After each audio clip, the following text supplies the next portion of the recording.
स्वागत है आपका रिलायंस के नतीजों की इस खास पेशकश में। और बेहद शानदार नतीजे रिलायंस ने पेश किए और साथ ही रिटेल इन्वेस्टर्स के लिए बड़ी अच्छी खबरें यहाँ पे दी गई हैं राइट्स इशू के जरिए और डिविडेंड के जरिए। तो एक बार आपके सामने स्नैपशॉट रख दूं कि रिजल्ट्स किस तरीके के आए हैं। सबसे पहले रिलायंस जियो की हम बात करेंगे, क्योंकि इस समय जो सबसे ज्यादा चर्चा में है, खबरों में है, रिलायंस जियो है। उसका मुनाफा आया है 2331 करोड़ रुपए, जो हमारे अनुमान से कहीं ज्यादा है और एक्चुअल वैल्यू टर्म में उससे भी ज्यादा है। 1840 के अनुमान के सामने 2331 करोड़ रुपए मुनाफा आया है। रेवेन्यू भी 14,835 करोड़ यहाँ पे देखने को मिला है। इसके साथ ही रिलायंस इंडस्ट्रीज का ओवरऑल नंबर अगर आप देखेंगे तो 6,348 करोड़ का मुनाफा आया है, जो हमारे अनुमान से थोड़ा कम है, क्योंकि दुनिया भर में शटडाउन और लॉकडाउन की वजह से थोड़ी दिक्कत हुई थी।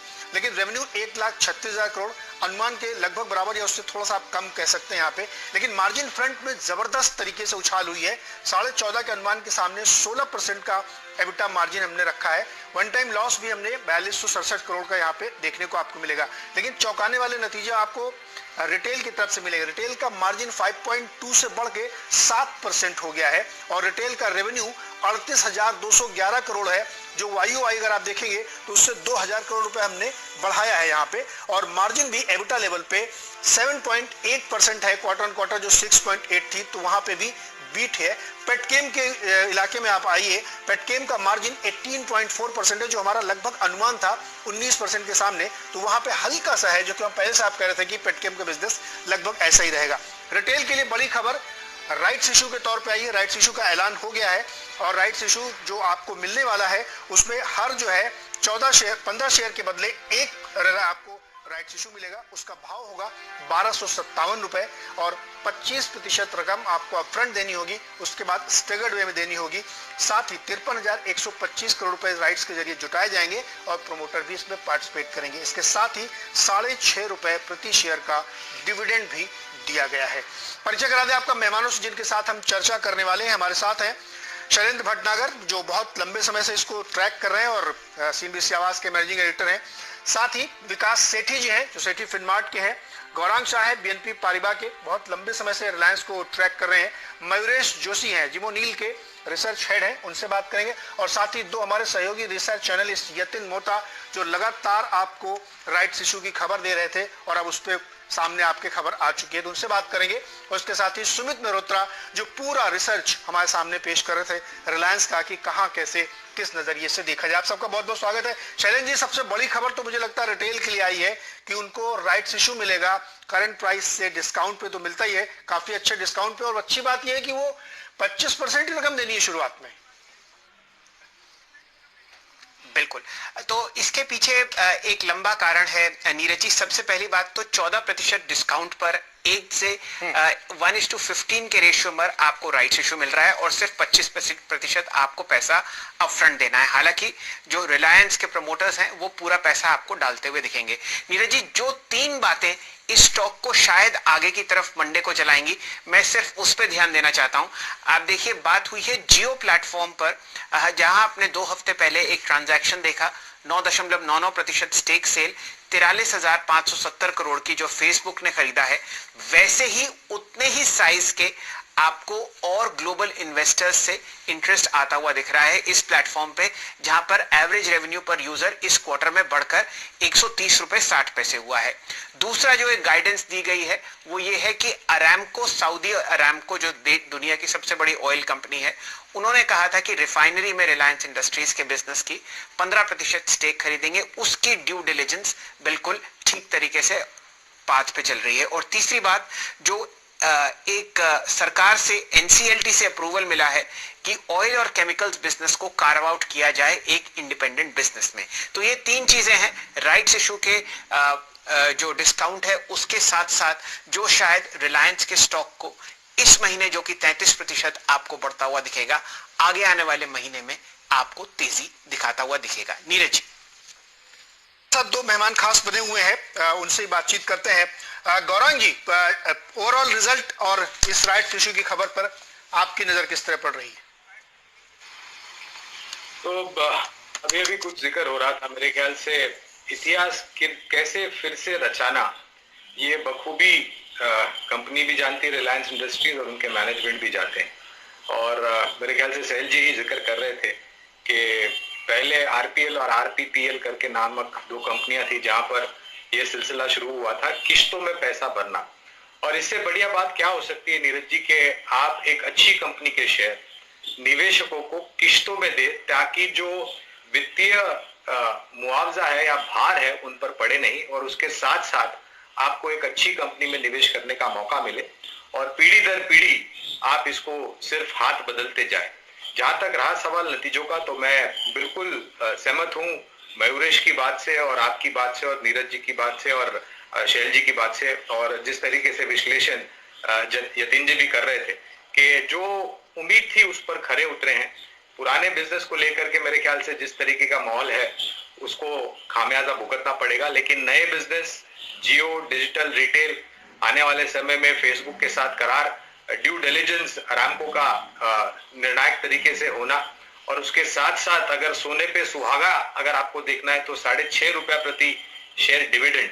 तो मैं ये सब चीज को मिलाकर के देखता हूँ नीरज जी, तो मुझे लग रहा है कि निवेशकों के लिए एक बहुत अच्छा मौका है आने वाले समय में नए कारोबार को लेकर के। और ये जो वर्क फ्रॉम होम माल हुआ है, तो जो आरपूज है वो मेरे ख्याल से आने वाले इस वित्तीय साल के पहले तिमाही के नतीजे में और आने वाले कई नतीजों में आपको सुधार आते हुए दिखेगा। काफी लंबे समय से हमने कवायद की है इसमें निवेश करने की, और वो आज के तारीख में भी बरकरार है और आने वाले भविष्य में भी ये कवायद जो हमारी है वो बरकरार रहेगी। जी मयूरेश जी, एक चीज जो जीआरएम की हम लोग चर्चा करते हैं, एक कंपनी ने बीट किया, चल जा रहा हूं एक मिनट में, बीट किया है इसने, $8.9 का जीआरएम आया है। बाजार को ऐसा लग रहा था, अनुमान था कि 7.8 आएगा, लेकिन उसके सामने 8.9 आया है, और पिछली तिमाही में 9.2 था, यानी बिल्कुल उसके करीब। और हमने अपनी पहले की जो हम लोग इसकी प्रीव्यू कर रहे थे उसमें हम ये कह रहे थे कि जीआरएम को हेज करके चलती बड़ी कंपनियां, यानी जो सेलर होता है उसके साथ पहले इनका टाइप होता है, इसलिए जीआरएम में बचाव कर सकते हैं, और वो आपको सामने दिख रहा है कि जीआरएम मार्केट की एक्सपेक्टेशन से जबरदस्त ऊपर है। ये 8.9 लगभग आप पिछले क्वार्टर के बराबर कह सकते हैं। शायद आप कुछ कह रहे थे। जी नीरज जी, बस मैं ये बताना चाहता था कि पिछले 3-1 दशक में मैंने 4 या 5 आईपीओ इश्यूज ट्रैक किए हैं रिलायंस इंडस्ट्रीज के या इनकी ग्रुप कंपनीज के, और हमेशा टूट के पैसा मांगा जाता था। रिलायंस पॉलीप्रोपिलीन और रिलायंस पॉलीइथाइलिन, ये जो 2 आईपीओज आए थे, इनको इलू पीलू के नाम से बाजार में जाना जाता था। ₹10 का फेस वैल्यू था और 4 बार ₹2.5 मांगे गए थे ताकि निवेशकों को कोई परेशानी ना हो। इस समय आप देखिए सबके पास कैश और लिक्विडिटी नहीं है, तो कौन सा आदमी ऐसा होगा जो ₹1257 एकदम सामने दे देगा। इसीलिए उसको ये सुविधा दी जा रही है कि आप 25% दीजिए जैसे ही आपकी क्षमता हो, और जब जब रिलायंस को कैपिटल एक्सपेंडिचर की जरूरत होगी तो ये पैसे आपसे मांग लिए जाएंगे। तो इसके पीछे ये कारण है कि आप रुक के पैसा मांगिए ताकि इन्वेस्टर आपके सामने लंबी अवधि तक रहे, ना उसे परेशानी हो और आपको कैपिटल एप्रिसिएशन भी आता हुआ दिखे। तो अगर आप 1257 पर पैसा लगाते हैं और 1464 प्राइस फिलहाल है, ये कहीं बीच में आके बैठता है, और अगर आगे आने वाले ट्रांजैक्शंस आपको आते हुए दिखते हैं तो आप सिर्फ एक कॉल ऑप्शन का 25% प्राइस दे के आप एक लंबी अवधि का ट्रेड खेल सकते हैं रिलायंस इंडस्ट्रीज में। शायद इसके पीछे ये सोच थी, बस मैं ये बताना चाह रहा था। जी मयूरेश जी, अभी हमने चर्चा की काफी सारी कि जीआरएम मैंने आपको बताया बीट किया उसने, लेकिन एक और सेगमेंट जो जियो, जिसकी हम बात लगातार करते हैं कि टेलीकॉम बिजनेस है, कभी हाल में डील भी हुई है फेसबुक के साथ, लेकिन इसका नंबर्स आप देखिए, मुझे ऐसा पूरा अनुमान था कि इस बार जियो बीट करेगा। 2 बड़े रीजन थे, एक तो पिछले क्वार्टर में जो टैरिफ हाइक हुई थी उसका फुल इंपैक्ट आपको देखने को मिला, और दूसरा ये हुआ था कि इस जो पिछले 1-1.5 महीने से आप कह सकते हैं कि लॉकडाउन है, उसकी वजह से डेटा कंजम्पशन और वॉइस कॉल की कंजम्पशन ये सारे बढ़ते हुए आपको दिखे और नए सब्सक्राइबर्स भी जुड़े। तो जियो जो नया बिजनेस है जिसकी हम लोग बात करें कि वो आउट परफॉर्म कर रहा है, उस पर जरा प्रकाश डालिए कि ये जियो तो बिल्कुल हमारी उम्मीद से बेहतर है, प्रॉफिट उम्मीद से बेहतर है। आरपू ₹130.60 आया है, हमको लग रहा था 134 आना चाहिए, लेकिन थोड़ा कम हो सकता है, इसलिए आया होगा कि लॉकडाउन के दौरान बहुत बार दिक्कतें हो जाती कहीं कहीं पे। मयूरेश जी। नहीं, बिल्कुल नीरज जी। तो I think for the Jio part of the business itself 2 assumptions मान के चलते हैं। आई थिंक जो जियो का आज का सब्सक्राइबर बेस है और जो अगले कुछ क्वार्टर्स में होगा, तो अगर हम FY22 के अनुमान और एस्टिमेट्स लेते हैं और अनुमान लगा हैं कि जियो का subscriber base reaches around 475 to 500 million, ये रेंज के बीच में। और जो आरपूस इन्होंने अभी रिपोर्ट किया है 130 के आसपास, जैसे आपने राइटफुली कहा, आई थिंक डेटा कंजम्पशन बढ़ रहा है और जो प्राइस हाइक्स लेने पड़ेंगे वोडाफोन आइडिया को या एयरटेल को, क्योंकि जितनी इनकी कैपिटल आउटगो है both on the capex and the opex side, spectrum liabilities के लिए हो, एजीआर ड्यूज के लिए हो, और जो एग्जिस्टिंग सब्सक्राइबर बेस पे बैठे हैं और आरपूस पे एग्जिस्टिंग इनकम्बेंट्स बैठे हैं, इनको सब्सटेंशियल हाइक्स लेने पड़ेंगे। क्योंकि आई थिंक एक लेवल प्लेइंग फील्ड होती है कहीं ना कहीं। आई थिंक अगर आप मैच करते हो ये ARPU increases and if you probably presume ARPUs being between 180 and 200, 200 के ऊपर जाए तो I think EBITDA from the current annualised level शायद 3 गुना हो सकता है रिलायंस का। बट कंजर्वेटिवली मान के चलते हैं कि अगले कुछ तिमाहियों में 180 और 200 के बीच में रहता है आरपू जियो के लिए। तो कहीं ना कहीं आई थिंक जो इबिटा लेवल होगी on the Jio basis itself will be 2.5 times. तो आप समझ सकते हो कि जो इबिटा का कंट्रीब्यूशन होगा ये किस हद तक ऑफसेट करेगा जो फॉल हम एक्सपेक्ट कर रहे हैं पेटकेम और रिफाइनिंग के बिजनेस से।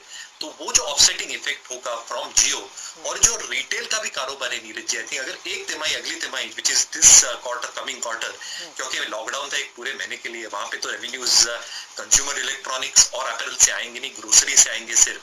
कहीं ना कहीं आई थिंक वो भी अगर हम एस्टिमेट्स कम करते हैं, सेकंड हाफ में जो रिकवरी आएगी वो भी जबरदस्त होगी। तो मुझे लगता है ये जो जियो का कारोबार है ये इबिटा को जबरदस्त सपोर्ट करेगा। और जो गौरव जी बता रहे थे, I think yes that stock probably looks very very well poised. Jio और रिटेल के कारोबार जो इंजन होंगे, जो डीलेवरेजिंग है सऊदी अरब को लेके which is on place, what has happened with Facebook at this point of time, और जो राइट्स इशू से पैसा जुटाया जाएगा जो शैल जी ने ब्यूटीफुली समझाया at this point of time, ये सारी चीजें भी कॉन्फिडेंस लाती है with higher dividend payouts and higher ROEs. तो शायद जियो का कारोबार is one business which will bail out Reliance ये difficult year में। जी यतिन, आपसे जब हम लोग पिछले समय बात कर रहे थे तो आप राइट्स इशू के कई बार हम ये बता रहे थे कि हिस्ट्री किस तरीके से रिपीट हुई, किस तरीके से राइट्स इशू आए।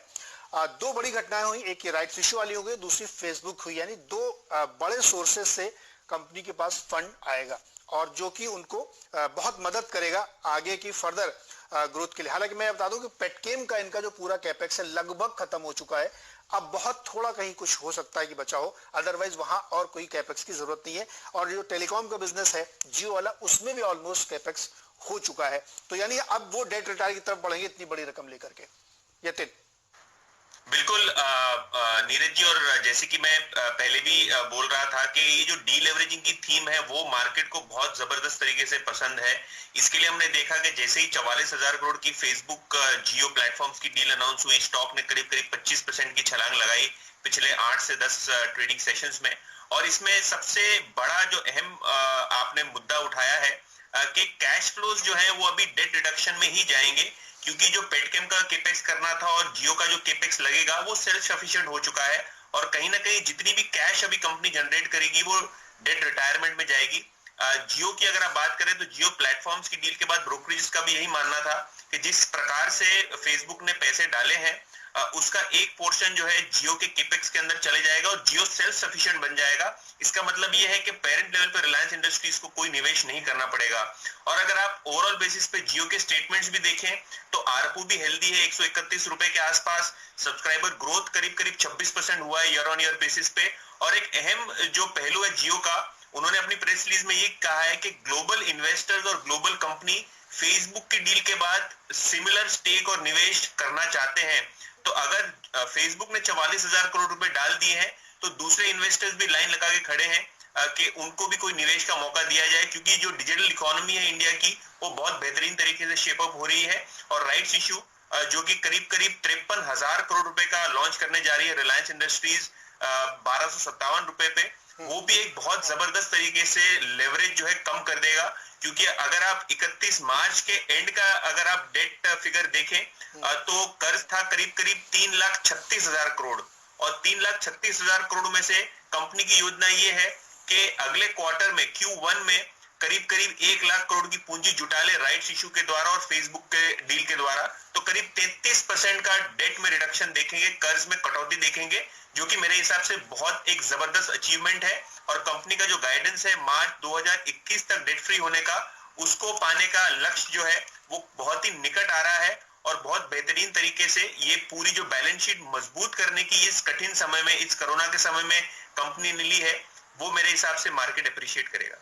डेफिनेटली मार्केट अप्रिशिएट करेगा। और एक चीज और यहाँ पे ध्यान रखना चाहिए, कैश फ्लो के तौर पे ही जो गीगा फाइबर लॉन्च किया गया था पिछली बार एजीएम के बाद से उसकी फुल फ्लेजेड जब शुरू हुई है, तो अभी ये कह सकता हूं मैं कि पूरी उसने रफ्तार नहीं पकड़ी है अभी, और वो एक बहुत बड़ा कैश फ्लो का जरिया बनेगा, क्योंकि जिस तरीके का सब्सक्रिप्शन बेस एक्सपेक्ट करके कंपनी चल रही है उससे आप देखेंगे, और जिस तरीके से प्लान्स रखे गए हैं अभी भी पेनिट्रेशन बहुत कम है, और जैसे जैसे वो बढ़ेगा तो एक तगड़ी रेवेन्यू स्ट्रीम खुलेगी जियो के संदर्भ में, जो बहुत पैसा आएगा। अच्छा सुमित, अगर आपने रिटेल के संदर्भ में कुछ और निकाला तो बताइए, फिर उसके बाद मैं विकास जी से उस पर एक राय लूं। देखिए नीरज जी, जो रिटेल का आंकड़ा है उसमें अनुमान बाजार में पहले ही लग रहा था कि रिटेल के रेवेन्यूज के फिगर थोड़े नीचे की साइड आएंगे, और वो नीचे की साइड आते हुए दिखाई पड़े हैं। लॉकडाउन का जो इम्पैक्ट है वो तो जरूर रेवेन्यूज के अंदर दिखना, तो वो दिखा भी है। एक बहुत इंटरेस्टिंग चीज ये है कि अगर आप रिटेल का एडिशन देखेंगे तो एरिया ऑपरेशंस जो है वो करीब 28.7 मिलियन स्क्वायर फीट के आसपास आया, जो कि 26.3 से बढ़ा है सीक्वेंशियली, और पिछले साल करीब 22 से, यानी कि एडिशन अभी भी जारी है। थोड़ा सा इम्पैक्ट रेवेन्यूज पे जरूर आया है, लेकिन इबिटा फ्रंट पर और फुटफॉल फ्रंट पर वहां पर ये आंकड़ा ज्यादा अच्छा आता हुआ दिखाई पड़ा है। एक इंटरेस्टिंग चीज मैंने जियो में भी ऑब्जर्व किया है, जियो के नंबर्स में अगर आप देखेंगे तो इनका मुनाफा अनुमान से फार बेटर आता हुआ दिखाई पड़ा है। ARPU in line with estimate है कि लोअर एंड 132 था, हायर एंड 135 के आसपास था, लेकिन रेवेन्यूज थोड़े से मिस हुए हैं। उसकी वजह हो सकती है कि इनका हायर मार्जिन या प्रोडक्ट मिक्स जो है वो थोड़ा बेटर साइड पर है मार्जिन वाला, जिसकी वजह से इनका मुनाफा जो है थोड़ा बेटर आया है जियो में इन कंपैरिजन टू जो अनुमान लगाया जा रहा था। इसीलिए मुनाफा बेहतर है, मार्जिन बेहतर है, और आरपूस जो है वो इन लाइन के आसपास है। जियो में ये ज्यादा बेटर साइड आया, और रिटेल के लिए नया मार्जिन एक्सपेंशन और नया स्टोर एडिशन ये काफी क्रूशियल माना जा रहा है।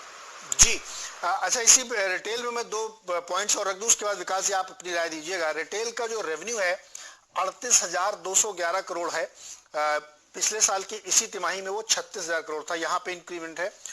एबिट लेवल पे 2556 करोड़ आया, जो 1923 करोड़ था YOY, और मार्जिन जो सबसे इंपॉर्टेंट मुझे लगा वो 7% की रखी इन्होंने, पहले जो है 5.2% थी। इस चैलेंजिंग टाइम में अगर रिटेल में मार्जिन आपका इंप्रूव हो रहा है तो ये अपने आप में बहुत ही सिग्निफिकेंट बात है।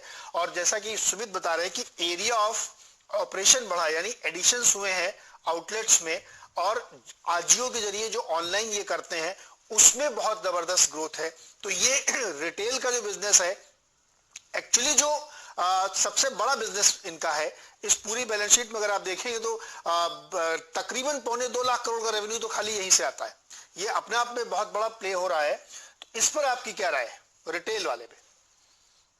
बिल्कुल नीरज जी, मैं आप सभी को सुन रहा था, तो मोर और लेस सभी पॉइंट्स आप लोगों ने ऑलरेडी कवर कर लिए हैं। जहां तक रिटेल का सवाल है, एक बहुत ही इंपॉर्टेंट बिजनेस है रिलायंस के लिए, और रिलायंस के जो दोनों कंज्यूमर वाले बिजनेस है, रिलायंस रिटेल और रिलायंस जियो, दोनों ही अच्छा कर रहे हैं। और ये जो पिछले क्वार्टर के नतीजे, इसमें चूंकि लॉकडाउन सिर्फ 22 मार्च को एप्लीकेबल हुआ था तो ज्यादा फर्क नहीं पड़ा, बट मुझे लगता है करंट क्वार्टर में रिटेल को जरूर थोड़ा नुकसान होगा, काफी नुकसान होना चाहिए, बिकॉज एसेंशियल गुड्स के अलावा बाकी सब रिटेल स्टोर्स बंद है।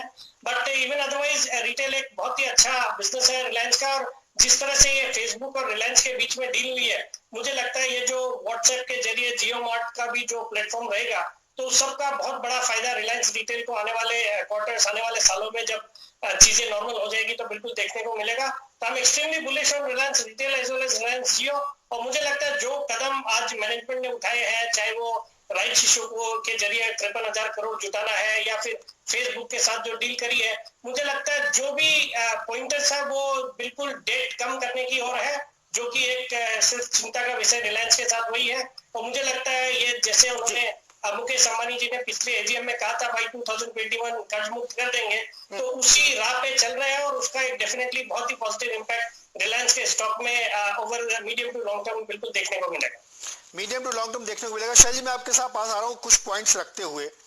एनुअल एबिटा जो है उसने 1 लाख करोड़ क्रॉस किया है पहली बार, ये अपने आप में एक रिकॉर्ड है।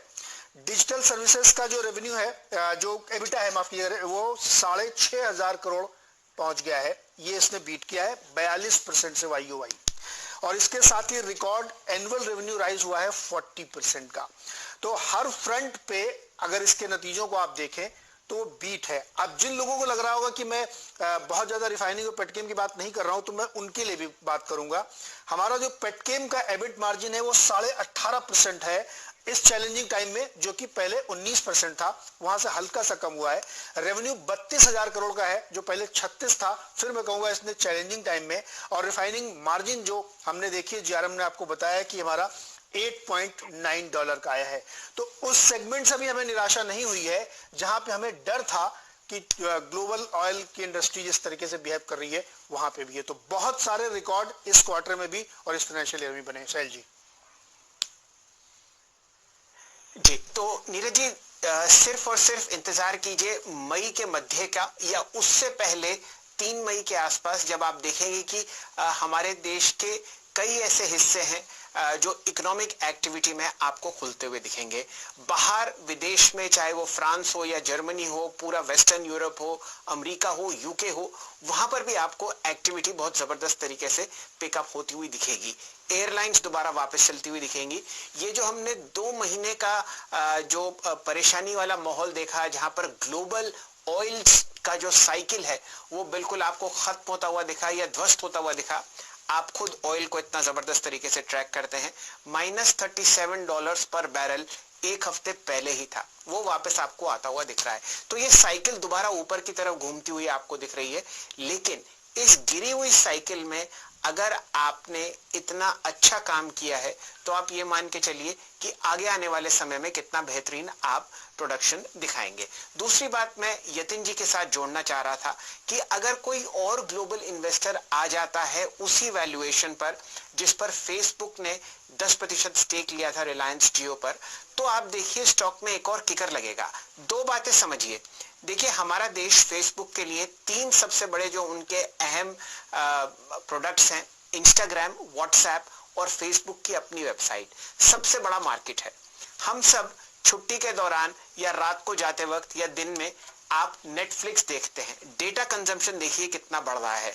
तो एक देश ही हमारा ऐसा है जो दुनिया की सबसे यंग कंट्री है और यहाँ पर डेटा बहुत जबरदस्त तरीके से आपको शूट करता हुआ दिखेगा। मैंने 3 साइकिल्स देखी हैं, हॉकी स्टिक कर्व। सबसे पहले सॉफ्टवेयर सर्विसेज का ग्रोथ, फिर फिजिकल वॉइस टेलीकॉम का ग्रोथ और तीसरा डेटा यूसेज। अगर रिलायंस जियो इस वेव को और अच्छी तरीके से बढ़ता हुआ दिखा रहा है तो जो यतिन जी आपको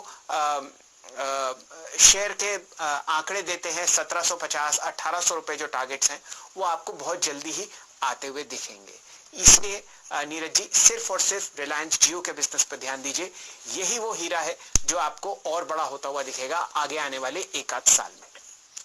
परफेक्ट। और ये इसलिए भी जरूरी है कि जैसे सर जी आप कह रहे हैं कि टेक्नोलॉजी जो है ना वो हमारी आपकी लाइफ को चेंज करके रख रही है और ये जो बिजनेसेस हैं डेटा के और आपके हमारी जिंदगी के, वो फर्क डाल रहे हैं और उसी को कैप्चर करने की कोशिश की जा रही है। जो आपने भी बात सही कही कि फेसबुक भी इसी चीज को अच्छे से समझ रहा है कि कैसे इसको प्ले अप करना है। अच्छा, वेरी क्विकली जरा टारगेट भी तो ले लूं। तीनों हमारे जो बड़े बड़े मेहमान बैठे हुए हैं, एक लाइन में सर बताइए क्या टारगेट है इसका आप लोगों के लिए। पहले मयूरेश जी आप फटाफट। So Neeraj ji, data is the new oil, perfect का आपने और शैल जी ने। तो यहाँ से आई थिंक अच्छी बढ़त आनी चाहिए। एक 15 से 20% की अपसाइड रिलायंस बिल्कुल दिखा सकता है अगले 1 से 1.5 वर्ष में।